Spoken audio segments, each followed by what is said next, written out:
My name is Cianci, and I'm an accounting professor here at Wake. I was invited to give a TED Talk because I was told I inspire my students. I was honored and happy about this, but also a bit surprised. After all, inspiring and accounting aren't often uttered in the same sentence.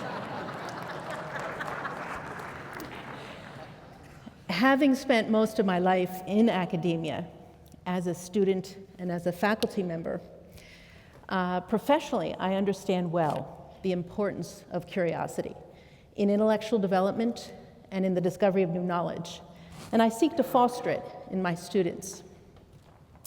Personally, I have always been curious and have been driven to search for meaning throughout my life and answers to questions such as why? Why me? Why those I love? Why here? Why now?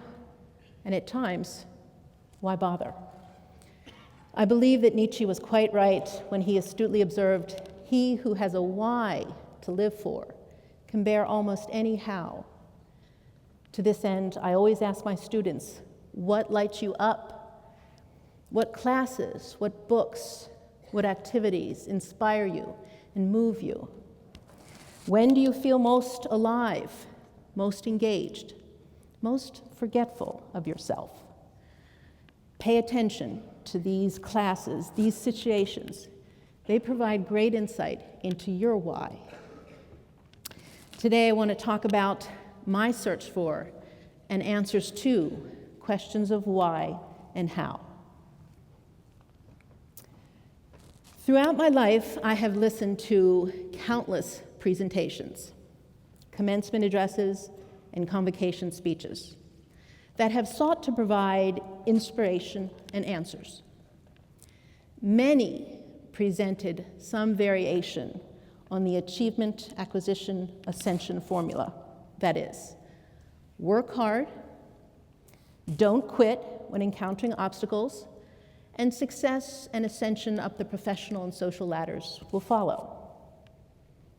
I must confess, I have always found this formula to be incomplete and therefore unsatisfying because it fails to recognize the unequal distribution of opportunities and suffering among us.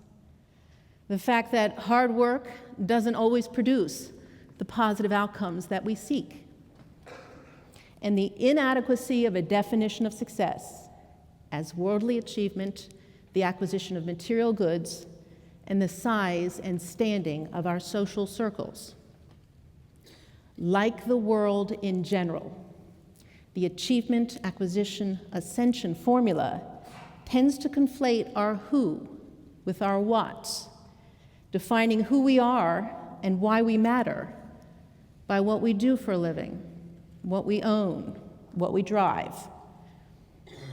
Today, I want to share a different formula for success, one that focuses on our why and our how as opposed to our who and our what. Our why and our how, I propose, are a worthier focus of our curiosity, of our energies, and our efforts, because they can lead us to understand what is important in life and how to put that understanding and our unique gifts and purpose to good use. First, let me begin by telling you a bit about myself. I grew up in an explosively violent, but also deeply loving home.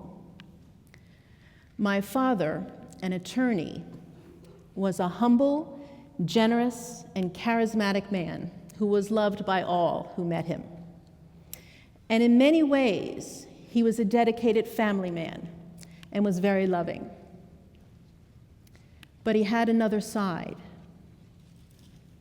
At home, concealed from the outside world, my father was physically, sexually, and emotionally abusive. His cruelty and wrath would erupt without notice or provocation and would leave us all gasping for air. My father reserved his fiercest, most unrelenting fury and violent beatings for my brother Paul, whom he called crippled bastard. Diagnosed at the age of 4 with a deadly cancer known as neuroblastoma, my brother had multiple life-saving surgeries and wore heavy iron braces around his legs throughout his childhood, making his movements clumsy and laborious. As a result, my brother could be accident-prone, and I have countless memories of something as innocuous as a spilled drink triggering a violent reaction from my father. After being knocked to the ground, Paul would scurry around for cover like a wounded animal, his twig-like legs wrapped in heavy iron, knowing that this was just the beginning of yet another cruel tirade. My mother would try desperately to stop my father, often inserting herself between my father's leather belt, his most frequent weapon of choice, and Paul, and enduring the violent consequences of her intervention. I would watch with shock and horror, helpless to intervene or to stop the onslaught, as my sickly brother was savagely beaten, desperately wishing at times that it were me whom my father was beating, and simultaneously grateful and guilty that it was not. I have equally powerful memories of tremendous self-sacrificing love in my family, most especially from my beautiful mother, who was and is a source of ever-present kindness, warmth, and compassion. From my 2 brothers, with whom I share a deep and unbreakable bond, and from my maternal grandmother, whom I call Nanny, whose gentleness and goodness sustained and strengthened me. This love, combined with the ugliness and shame of my family life, which only we were privy to, made us fiercely devoted to each other. We clung together, survivors of the same wars, bound together by our grief and deep love. In my younger days, I did my best to outrun and silence these internal struggles by mastering the achievement acquisition Ascension formula. I pursued academic and professional achievement, engaged in many and varied social activities, traveled around the world, and plunged into one endeavor after another. And while I did and do enjoy learning, growing, and achieving, overall, and in the long run, these pursuits left me merely exhausted, not healed, not transformed. Ultimately, the deep dissonance I experienced between my outer life of activity and achievement and my inner life struggling with why, searching for meaning, drove me to the kind of grappling and questioning that smoother sailing may not have inspired. I suggest, rather than quieting, silencing, outrunning these internal struggles, we should embrace them as an invitation to ask why and how. Franciscan friar Richard Rohr has said that suffering alone doesn't accomplish anything tangible, but creates space for learning and love. The why we find in our struggles and setbacks, that is, the understanding we derive from them and the purpose we assign to them, and how we respond to our struggles and setbacks, that is with love, are what is important. We know from life that we can be selfish and lazy. That is, people are often motivated by self-interest and often seek comfort and the path of least resistance. Often it is not until life knocks us off course from our plans and our pursuits of our wants that we stop and ask ourselves, why? In my search for answers to why me? Why my family? For what purpose? I discovered an important truth. It wasn't really about me.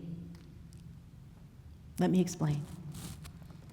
In grappling with my suffering, I naturally asked, am I the only one who has been through this? In looking out beyond myself, I found many others who had been through similar and worse experiences. The awareness of this shared experience helped me step outside of myself. In a sense, my suffering freed me from me. Instead of asking, why me? I could now ask, why not me?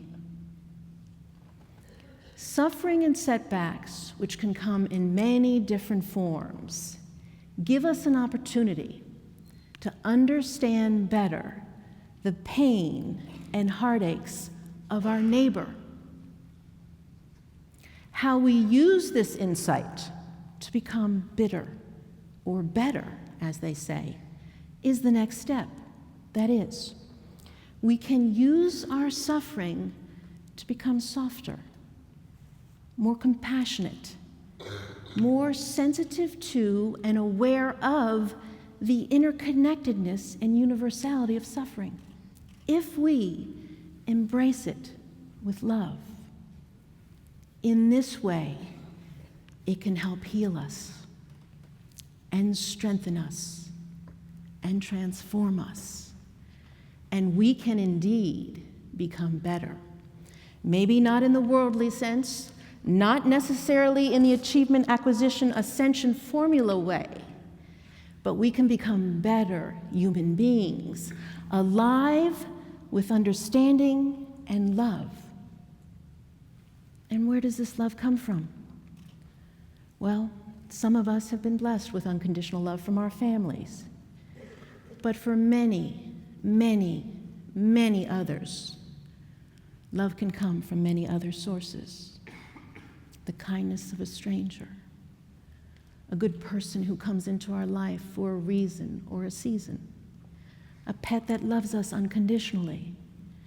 And I believe that we must embrace, feed, and hold on to in our hearts whatever unconditional love we encounter, even fleetingly in our lives.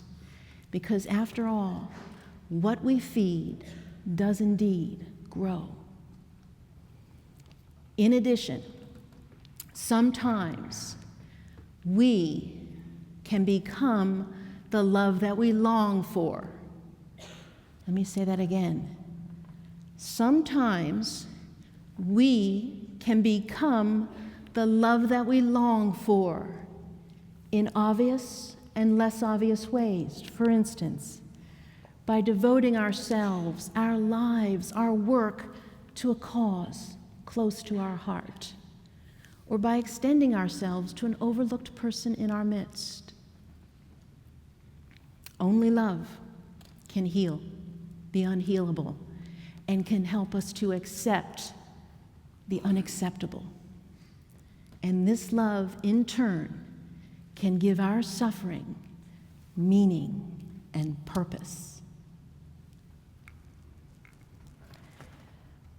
We often accept the achievement, acquisition, ascension formula, allowing our who to be conflated with our what's, defining ourselves and our worth by our job title, our accomplishments, our possessions. Perhaps we contribute to this conflation by our focus on our own and each other's whats. We ask children, what do you want to be when you grow up? We ask our students, what do you want to major in? We ask each other, what do you do for a living? But by not asking the why and how questions of ourselves and each other, we miss out on the gifts that often come from such seeking. That is, the sense of connection to fellow seekers and strugglers, and the clarification of what suffering can teach us. In my own life, my suffering has led me on a lifelong search for meaning that has taught me that there is great beauty and profound meaning when suffering is viewed in the light of love. In closing, I encourage us all to pay attention to not only what lights us up, but to the struggles and setbacks that stop us in our tracks and force us to ask the hard why and how questions, and to pay extra special close attention to the overlooked, uncelebrated, and silent sufferers in our very midst. They often have unique wisdom and something beautiful to share. These questions, experiences, and interactions can all provide us with insights into our own why and how questions, and can help us discover and live out our unique purpose. Thank you for your attention.